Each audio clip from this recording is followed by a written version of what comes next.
Hello and welcome to this special Mother Jones live event. I'm James West, Deputy Editor at Mother Jones, and today a guest who has charted an extraordinary course from organizer and local activist in her beloved Los Angeles, where she'll join us shortly, to one of the country's most influential fighters for racial justice.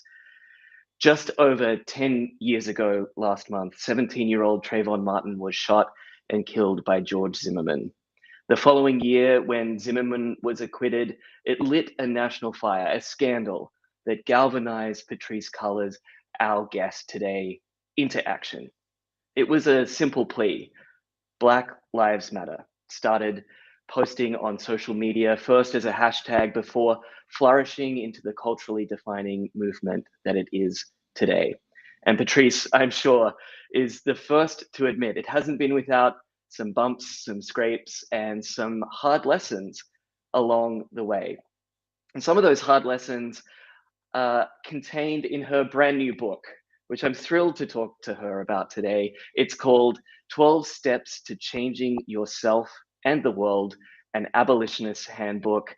Patrisse, I'm so thrilled that you're here with me today, and thank you so much for being here.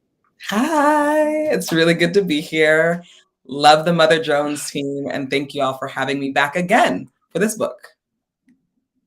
Of course. Yes, it's great. We ended up talking to you for the first book, and we were just reminiscing about how you were soldiering through. You're a bit sick back then, from memory, but you made it through. I did. I made it through. In this book, one of your first steps is to have courageous conversations, and I hope that I can live up to that actually in this conversation. And our viewers have been prepped, and we have some questions from them I as love it. well. So I'm excited to share those with you throughout this conversation.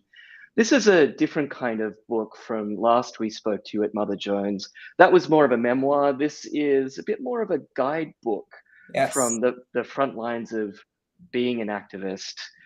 Why did you write this book, and why now?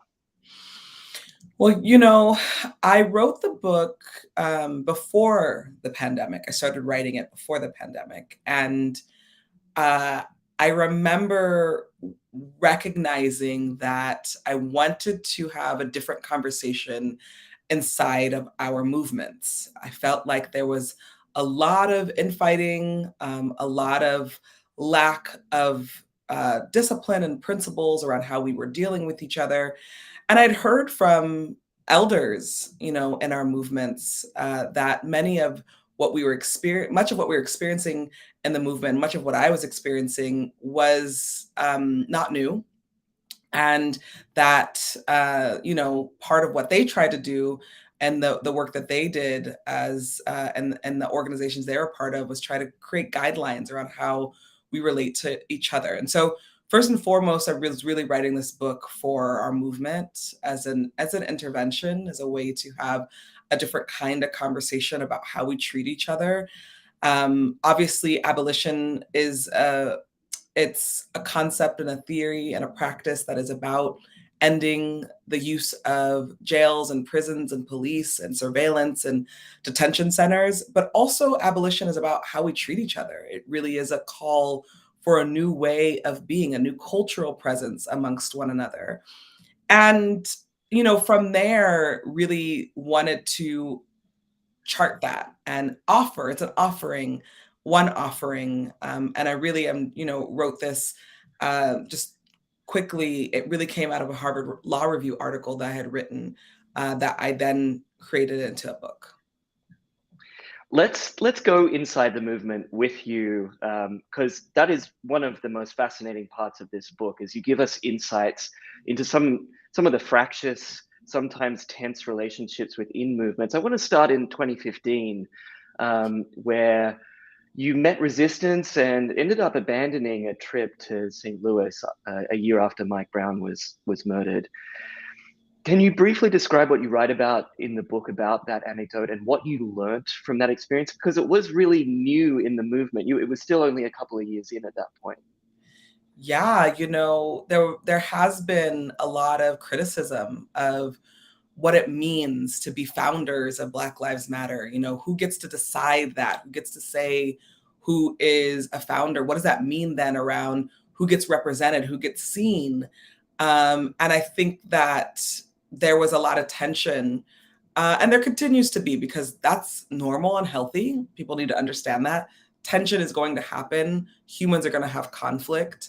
It's about what we do with it. But, you know, in this instance, there were a couple folks who were very blatant about us not coming to St. Louis. It was myself, Alicia, and Opal at the time.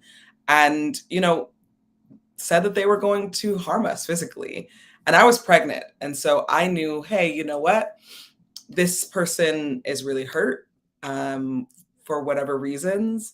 It's not safe for us to head down there. So let's not go down there. And it was hard, right? Like, students were really upset. They're like, but we want you to come. And, you know, we, for our own safety, but also for so that we can sort of like ease the space. We didn't want to activate want to activate the folks who didn't want us there. And so I think the lesson I learned from that is like, oh, here we are. This is the moment. These are the moments in which there are going to be tensions. And those tensions, unfortunately, because of social media, end up on social media before they are real conversations. And, you know, I think my wish is that those kinds of tensions aren't seen as like the only way of being, that we stay in conflict, but in fact, we use the conflict to generate a way of being in relationship to each other. So a way that could have happened is like that person calling and saying, hey, you know, not fair that you all are coming, or I feel these ways that you all are coming. How do we compromise? What does that look like? But that's not always what people want. People don't necessarily always want resolution. Sometimes we want to stay in our fury and rage. And I understand that, you know, but I think, given everything that we are under, the intense repression and oppression, it is a goal of mine to be in better connection with the people who are in the movement with me. On that point, Patrisse, in your book, you write that too often tensions expressed on social media from inside the movement have been, quote, calls for blood instead of accountability. And this quote struck me as well. Too often we've been taught that our big emotions justify hurtful and sharp responses. I loved how you put that, because I think we can all relate to that, right? When we've been in a social media situation and we're quick to react instead of responding more thoughtfully. But you document costs to the sort of activist movement, to the movement in general, by reacting too quickly. What costs? What specific costs do you have in mind? You know, I think one of the costs is just our own morale. It's hard to feel like you feel connected to a movement if every move you make is criticized, or, you know, you're being called to be accountable for something. It feels really hard, I think, to feel connected to a movement if you feel like the people around you aren't actually taking care of you, aren't in mutual connection with you. You know, I joined the movement at a young age. I was 17 years old, and I wasn't, you know, a highly visible organizer then. And so the relationship to my community was just that. I was in deep relationship with the community. But I think with visibility comes a lot of responsibility, and also with visibility comes a lot of scrutiny. And I think what we have to figure out, you know, amongst each other, and it's a hard road, is like, how do we show up for ourselves so that we can show up for others? And that is, you know, what the book is calling for as well. Like, I have to be right with myself in order to be right with other people, and that takes a lot of time. Yeah, what I liked about the book was that you were really honest about leaning into that stuff, and it feels in part a bit like a reckoning. This book, it's piecing together some of these hard lessons. I was reading what you were telling The Guardian from earlier this week, where you said that rising to national leadership was like, quote, a fucking hazing, which not to quote you back at yourself, but that resonated with me, and I wanted to know at what point in this journey, was there a specific moment, or was there a kind of culminating set of events that let you know that, hey, this gig is A, hard, B, it's just as much about managing disparate internal conflicts as it is about managing the rest of the world and how they see us, that interplay between inside and outside? Was there a moment that you can think It's a that dawned on you? question. I thought that moment occurred, in 2016, after the murder of Philando Castile and Elton Sterling, when, hundreds of thousands of us were in the streets. And then if you remember, the murder of the police officers in Texas, and sort of BLM being accused of that. We were blamed for that. Um, and I remember that pressure then to, well, what do we say? And how do we talk about this? And wait a second, like these two men were murdered. How is the murder of these cops eclipsing the murder of these men? And the pressure that was on us then. But truly we wouldn't understand pressure. I wouldn't understand until 2020, until until 20 million people and millions of dollars flowed into not just, BLM, the organization that I used to be the ED of, but also across Black-led organizations across the world. Many Black-led organizations received a lot of funding that they were not prepared for. That was the sort of turning point for me around, oh, we don't even have the luxury of celebrating resources because we're going to be scrutinized and by the right as well as the left for them. And that to me was really tricky. And honestly, to be frank, I had a really amazing and hard conversation with Angela Davis when everything was happening. And I said, what am I supposed to do? And she said, this was inevitable. This is what capitalism looks like. And one person can't change that. It's going to take all of us to collectively change how we understand and how we understood the moment that was 2020. But I understood that, oh, I'm kind of the fall guy right now. And so that is going to be something that I have to hold the tension around, and I can't control it the way I thought I could or the way I used to at this point. It's now larger than life. Let's talk about that giant exposure. And you mentioned the money that poured through. I think one of the lessons that struck me here, and you write about it in the book, is a call for transparency and really teasing out that many of the organizations, I think you write that all of the organizations that you've worked with and have developed over time have had this tension internally. It's a fact of life, Yes. that people that work for the types of organizations that you've led and formed, it's inbuilt. With a little bit of distance now, you stepped down, as you said, it last year. With a little bit of distance, I'm wondering if there's any reflection on things you do differently, things that may cause you to regret some of what went down, particularly last year. Oh my God, everything. Life. What is life without regrets? I mean, like so Yeah. many things that I would have done differently if I knew those things, but you don't know what Mm. you don't know. I think that's the place where compassion should be offered, to younger movement leaders who are just learning how to manage a business, just learning how to manage the pressures of, what our value system is in relationship to what everybody else wants from us. I think, I have always been someone who's led 50 million projects, literally my personality since I was a child. And in some ways, BLM needed way more attention and time and leadership in a way that I think that I was like, hey, but I'm an artist too, and I'm all these other things. And I never wanted to be an executive director. That wasn't sort of a goal of mine. And I think you learn, especially when you're a young organizer, you do what is needed in the moment that it's needed. That's kind of how I always viewed my work.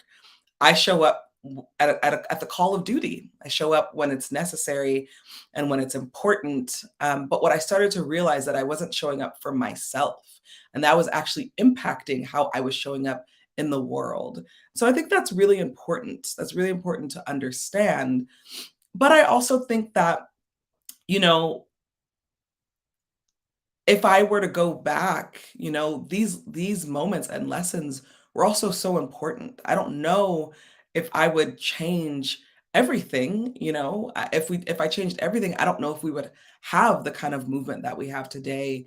Um, at the end of the day, what I think is most important is that when we live under a white supremacist patriarchal system, Black women specifically, Black women leaders specifically, are end up bearing the brunt of um, of the system. And so, I think it probably my experience would have been very different if I weren't a Black woman. And I think that's important to name, right? Like, there's a lot of accountability I can take, but there's also, the end of the day, we're still living inside of a system that is actively attacking Black women leadership, and also actively attacking Black radical organizations. That is a part of a long legacy of upending the ways in which Black radical organizations try to change systems. One of the examples of a sustained attack, what you've described actually as not just a character assassination campaign, but a campaign to actually get you assassinated. I think you mentioned that to the Los Angeles Times, was a investigation into your personal finances and expenditures on housing. The implication being none too subtly that there was something nefarious going on. But I don't. That notwithstanding, that must have been scary for you. It was the scariest moment of my life, and I've lived a really intense life. Mm, I've seen some scary shit. yeah. Yeah, because it was like, you read about the assassination of your favorite revolutionaries, you read about Malcolm X, you read about MLK, or you read about the character assassination of some of your favorites, but you never think that the target is going to be put on you. I was, when everything was happening and I was on the cover of the New York Post, I was like, what is going on? I'm just little old me out here trying to change stuff. But, I've had to kind of force myself to recognize, oh, I am not just me. I am a symbol. And there's a long legacy of character assassination and actual physical assassination of some of our greats, right? Angela talks about it all the time. She was just a symbol when they tried to give her the death penalty, when they wanted to send her to the death chambers. She was just a symbol for a government that wanted the activity of Black revolutionaries to end, to stop, and wanted to scare everybody else around them. And yeah, everybody else around me was really, really scared. And I think that we have to remember history and these moments. I had to remember history so I didn't take it personally. How are you doing now? I was reading that you had sought some help, as we all should, after traumatic events. How are you doing now? I'm sure our viewers would love to know. Thank you. Every day is better. Every day I feel more courageous. Every day I feel more centered and grounded. And I promise you that this book that I wrote, and never would I think that like a book I wrote, I'd like reference so much. I've referenced these 12 steps like from last year to now. Like, I've referenced it so much, and it's helped me, that my values and my principles have helped me stay connected to myself. I'm going to get into this 12-step program in a bit more detail in a moment.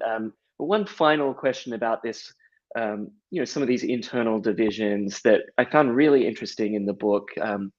You write about cancel culture, but in a way that I haven't read before, actually, because I think this phrase is defined by different people in lots of different ways and can be weaponized by particularly right-wing media against progressive causes or against causes that they see the diminishing of their power within.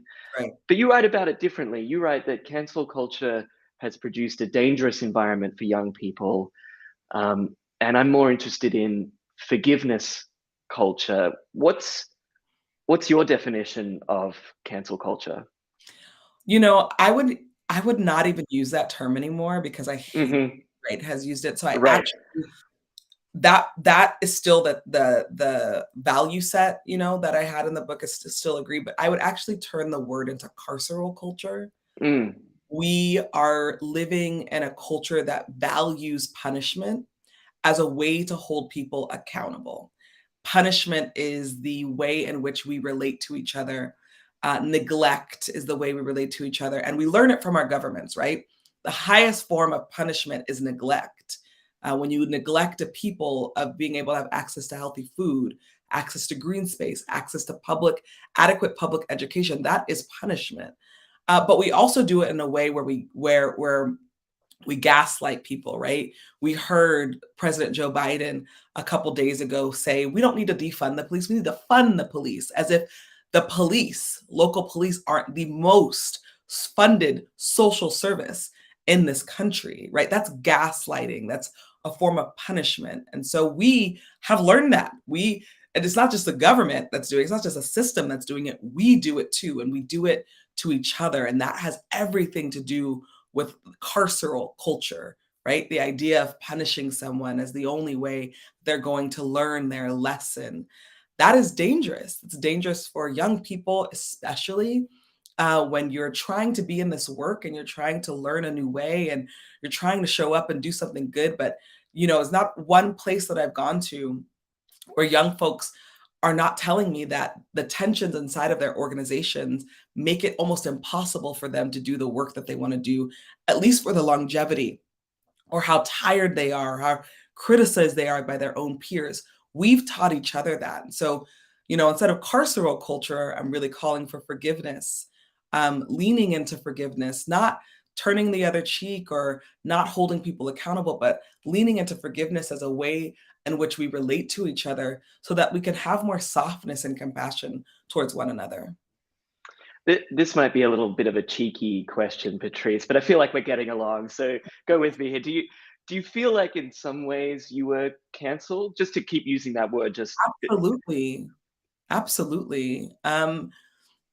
I want to say something about that because like yeah. I was so frightened about like leaving my house. I was like, oh, I'm going to be stoned. Like, it's done. Like the love that people have for me is over. And when one of the mandates were lifted during COVID last year, there was a big Juneteenth celebration in Leimert Park in LA, and I was like, okay, embracing myself. Like, and I left my house and I got outside, and not a single human being treated me poorly. In fact, it was quite the opposite. Every single person I saw either apologized to me, told me what happened to me was effed up, told me they love me, they see me. And that's when I realized that social media is tricky. It's a really, really tricky place if we're actually trying to decide where people get canceled in the space that they're in. I was like, "Oh, right," because what happened to me was actually a right-wing media campaign that was trying to cancel me. But when I went outside and met with people, and I've obviously been meeting with folks a bunch, over this tour, there's not been a single person that has treated me poorly the way the internet treated me. And Mm. that to me is so important, right? The reality versus the social media reality, and how the social media reality, I understand now because I've experienced it, why online harassment would drive someone literally insane. Because while it's not happening in the real world, social media has become a reality for us. And as you know, this, right, Black women have the highest rates of social media online harassment. And so the experience of racism and misogynoir that we experience in real life is, I would say, 15-fold online, which, Mm. many Black women have decided, I don't want to be on social media. This is not, I don't want another place for me to be harassed or experience this level of scrutiny. So that's been a big conversation for me too. I'm like, if I'm going outside and I'm not being treated this way, why would I stay in a place that treats me this way?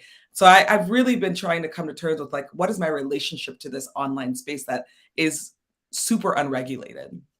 Have you got any tips for I us? mean, I mean, there's tips in the book, but what have you come up with so far? early on, I shared like, here are my things around social media. Like, one, I'm gonna block you if you talk crap about me on my page. Like, Hmm. I don't owe you anything. I'm not accountable to you. Two, I'm not going to spend all my time on social media like I used to. I used to spend a lot of time on social media, and I've not now. I've really separated myself and given myself some distance.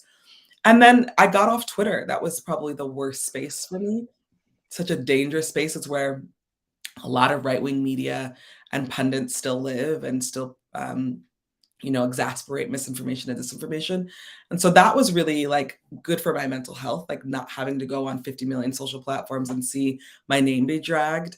And then the last thing is like being more in real life, Right. being with people who love me, who care about me, and actually want to protect me. Let's talk a bit more about the abolitionist movement and where it's up to at the moment. You mentioned Joe Biden on the floor of Congress the other night with his first State of the Union address. Let's just get rid of this part of the conversation first. When abolitionists talk about defunding the police, they mean defunding the police. You write in your book that this is not about fixing a broken system. We're not looking for better food or more access to, or education in prison. We're looking to abolish the entire system. So when Joe Biden was advocating to fund the police and got bipartisan applause lines, what was your reaction? My first reaction was disgust, to be quite frank, because firstly, we know that President Biden was one of the central figures in developing and curating the 1994 crime bill. That bill is the bill that actually decimated and destroyed my neighborhood, my family, and my community. It's the bill that I witnessed, in practice, take the civil liberties away from people in my neighborhood, people in my family. It's the reason why multiple family members of mine have set 2 strikes. And so it felt like an affront to a movement that has been calling for a deep recognition of the ways in which law enforcement has destroyed so many Black lives. And it felt like gaslighting, right? A form of punishment, like, hey, we're not going to listen to you all, even though it was the defund movement that got him into office, let's be clear. But instead, we're going to take the side of police again. It was a moment of um, you know, discouragement for me. While Biden wasn't my first pick for presidents, I was very upset and I think, frankly, hurt that that was what he would choose, and his speechwriters would choose to say to a public who had been calling for the defunding of police because we know that the police have devastated our communities. Not inside Joe Biden's head or inside the Oval Office. So I don't mean to, you know, ask too tricky a question, but why do you think, looking around the country right now, that that would be such a prominent thing that he would want to say? Well, one, it's so important for the audience to understand that whenever there is a huge revolutionary activity or big social change, there's always deep backlash. So Right. the minute that we started to get a lot of media around defund, I mean, New York Times, Hollywood Reporter, the defund movement was being communicated throughout the whole country and the whole world, and it was gaining steam. um, Police unions are smart. They got their own PR firms and made sure, hey, we got to take this back. And so you'll see it in Los Angeles and you'll see it across the country. The exaggeration of harm and violence happening, the exaggeration of crime as a way to pull people back in of, yes, you need us, you need law enforcement. It's like an abusive relationship. that law enforcement has with civilians, right? It's like, we're going to abuse you, and then we're going to say, hey, but we love you. That's why we do these things. Like, we love you. That's why, we have to have guns in the neighborhood, in the community. And so and I don't want to excuse harm and violence. It's not what I'm saying. But what I'm saying is that harm and violence does not stop with police patrolling neighborhoods and communities. Harm and violence stops when we give people real access to the things that they need and they deserve. There's been multiple, violent things that have happened here in this city. And there's been a lot of backlash specifically against our DA, our district attorney, George Mhm. Gascon. And that's been dangerous because they've used misinformation and disinformation directly from Tucker Carlson, Fox News, as a talking point to lure people back into, this is why we need law enforcement.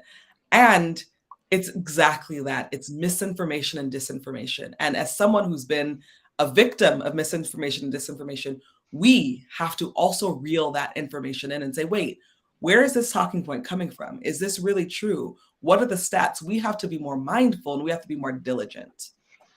And sorting the good faith from the bad faith is obviously a giant and complicated task. David, a Mother Jones viewer from Worcester, Massachusetts, tries to tease that out a little bit in his question. He says there appears to be a break among Democrats. So putting aside the right for the moment, among Democrats who claim that defund really means change or reallocate police funding to other services, for example, rather than the abolishment of the police. How do we go about solving that break within, from the outside, seemingly like-minded electoral politics? It's challenging. I mean, I think, Rep. Cori Bush was really brilliant the day after, I think, or the night of the State of the Union. And she said, hey, that the police are the most funded social service. We do need to reallocate. We do need to move forward on providing more services to our communities. And I think part of this challenge inside of the Democratic Party is it's been a law and order party for quite a long time. It's been a law and order party, and we have the kind of protagonists of law and order now in office and inside of that and the Dem Party. I don't think we're going to change President Biden's mind anytime soon around why we need to pull money out of law enforcement and into reallocation. I think that's going to have to happen at the local level. As most folks know, the slowness of change that happens at the national level is it's really debilitating. But so much of the work around change does happen at the local level with our local DAs, our sheriffs, with our mayors, with our county board of supervisors, with our governors. That's where I'm going to be really focusing my work. Another question about the scope of abolitionist work for you from Latasia. She's in Detroit, and she asks, as a longtime parental rights and welfare reform advocate, she'd like to know about child protective services that she describes as a racist system. We've Yes, reported a lot on this at Mother Jones before. Do you include child protective services in this movement? absolutely. Absolutely. Child protective services is an extension of the police state. And it's just true. It's an extension of a white supremacist state that has largely failed Black children. We got to think about Malcolm X talked about this in his autobiography, right? His first experience with child services was being taken being taken from his own home, from his mother, and her ending up in a psychiatric facility where she would end up dying. And it's unfortunate that the child welfare system is actually a system that has deeply embedded with the police state.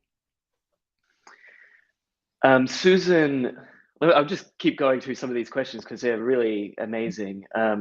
Susan, she says, I'm 72 and it seems like we've been doing this work for ages. She says, what makes this era any different? I guess there's a little kind of sarcastic tone at the end there, or a little bit of fatigue maybe from Susan, a long life lived in advocacy. What makes now different, or is now different? I don't know if it's different, Susan. I don't know if it is. I think that if you understand um, how it works, right, politics and the contradictory nature of the work that we do, there's always a moment in which we're winning, and then there's a moment in which there's a backlash, and we're winning, and that tug of war happens over and over again. But we got to look at history, right? So there was a time where people did not believe that chattel slavery would not exist. There was a time where chattel slavery was the primary source of capital for this country and also for the world. And then for many, many years of fighting abolition, that was changed. Was it changed completely? No, because we have the 13th Amendment. So that's the next phase of the work, right? Is it right? So we changed chattel slavery. Now, how do we abolish a prison system and a juvenile system and a police system that is deeply embedded inside of a slavery system? That's going to take time. I'll be you and 30 plus years asking the next stage of leaders, like, what is different? What do but I think what we need to do is remind ourselves that change happens slow and it takes a long time. And I always get a lot of wisdom from Angela Davis, who says she never thought in her life that the concept of abolition and the practice of it would be so loud and so big. And so that is incredibly powerful. Relatedly, in your book, you talk about forgiveness as well, which I think is a really interesting concept. And you write about it not like, as you said before, turning the other cheek or sort of, giving unconditional forgiveness. It's part of a conversation. Describe that step of the 12 steps in this book. Well, this was my hardest step to write. I bet. Yeah. Kept going back to it, kept leaving it, going back to it. For a couple of reasons, right? I think when you live in a Christian context, as in this country is a Christian context, the way that forgiveness is used is often pretty abusive. It's like, hey, forgive the people who harmed you and abused you, and that's the Christian way. But that's not actually how I'm talking about forgiveness. What I'm saying is that when we actively show up, when we don't forgive, there's a cost to that, especially when it's the people who we're closest to or who are in relationship to family, community. When we lean away from forgiveness, there's a cost to that. There's a cost to holding on to resentment and bitterness. And forgiveness doesn't mean you have to be in direct relationship to the people who have harmed you or you felt harmed by. Forgiveness can mean a deep resolution and content around that thing happened and now I'm growing from that. Forgiveness can be also a deep relationship to boundaries. But that, everybody deserves forgiveness. Everybody deserves redemption. Is that one of the main steps that you mentioned before? You keep referring back to this guidebook more than your other book, In Conversation. Is that one of the main ones you keep going back to? It sounds like the hardest to write, but maybe the biggest lesson. Absolutely. Yeah. And like forgiveness doesn't have to happen quickly. I've done that before where I'm like, okay, I'm forgiving this person. And it really, I didn't forgive them. So I was actually resentful. So forgiveness can happen at the pace that you need it to. And one of the things I noticed in your book was you kept returning to family as a sort of deliberate way to talk about the relationships that, sometimes I think this word is overused, but intentional, right? They're the people that are closest to you that you're investing most in. And some of this work starts quite literally at home. Yeah. Well, I want people to discern, especially when you become more visible. It's hard to understand, well, who am I accountable to? Everybody seems to know me and everybody seems to want something from me. Do I have to give it to everybody? That's not possible. So I think It's like, who is your community? Who's your team? Who's your family? And I use that, chosen family or blood family. And who inside of that are you accountable to? Who are the people that you feel like, okay, they have me and I have them. There's a deep mutual reciprocity. And those are the people who you practice these really hard steps with, because from them, then you can maybe practice it with other people and then with other people. So that's how I try to discern it for myself. Allison from Virginia has a practical question about this kind of work.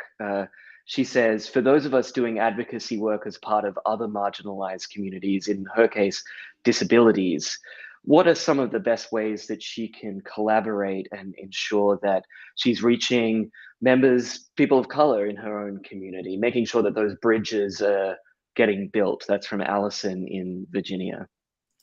Yeah, I mean, there's some really great work happening with folks, white folks in particular, um, uh, where they are in, building allyship with other groups of folks, especially Black communities and Brown communities. Really like to encourage. I'm assuming Allison's white, so forgive me if you are not. But I'd like to encourage white folks specifically to organize amongst other white folks, like showing up for racial justice surge. And here locally we have an action-oriented group called White People for Black Lives. These communities that are doing work and are in deep relationship with other communities. I see there to be a real efficacy to that kind of organizing. Robinson, great name, from Doraville, Atlanta. He asked something that kind of summarizes the zeitgeist right now with a war happening in Europe, especially. He says the moment of history leaves little room for optimism. This is Robert. A rising tide of fascism and racism, resistance to global warming, independent of the mobilization related to police injustice. Robert asks, what is the basis for hope? That's a big question, but I guess what Robert's getting at there is, in amongst these converging crises, and we cover them relentlessly at Mother Jones, where do we locate the thing that keeps people moving through the kind of work that you're advocating for in the book? Each other. All we have is each other. It's why I believe in abolition so deeply. We have to be in community with each other. We have to be in community that is dedicated to our healing and transformation. We can't control what's outside of the world. My work as an organizer is to try to shift, challenge, change. My work as an artist is to build people's imagination so that we could see something different. But the times are going to be the times. And at the end of the day, we are all we have. And so how we are in relationship with each other is so critical. It's why I believe abolition is such an important value set for us, because if everything is shit in the world and then we come home and our communities are shit to each other, yeah, that's pretty hopeless. But if everything is shit in the world and I come home and I can have an amazing meal with my community, with my family, and I can laugh and I can be joyful and I can make art, that is valuable. That is deeply valuable. And under a capitalist system, we have devalued our relationships. We have devalued our ways with one another. We have to learn new ways. We have to be in better and healthier relationship with one another because we deserve it. Finally, you write in the book that we should make justice joyful. That really stuck with me after reading it. Um, Maybe unrelated to your work or related to your work, whichever you fancy. What's something that has made you joyful recently? I noticed a book on your bookshelf by Mariah Carey. I mean, like popping on a Mariah Carey song and dancing around the house with the little one or something. What's something that's keeping you going? My child, for sure. One of the Mm. funniest human beings, so fun, so funny. You know, Being able to be with my friends and family, trying to spend really a lot of intentional time on the weekends with community, and just being in relationship to community, and that's been so good for me. On that note, Patrisse, it's been an absolute Pleasure talking to you. I'm going to grab the book here so people can give it. It's on your bookshelf, but it's also on mine. Yes. It's called 12 Steps to Changing Yourself in the World, an Abolitionist Handbook. I got a signed copy, so thanks for that. Hey. I promise I won't try and hawk that on eBay anytime soon. And it's a terrific book, wherever books are sold. Thank you so much, and I hope to see you again in person again soon. Yes, thank you so much. This was excellent conversation. I really appreciate it. Thanks so much. Bye. And thank you so much for joining us, Mother Jones readers and listeners and viewers. Check out all of our work on racial justice at motherjones.com, and you can find a recording of this live stream. Again, if you want to dip in on YouTube, Facebook, and Twitter, I'm James West. Thank you, and be safe out there, and I'll see you soon.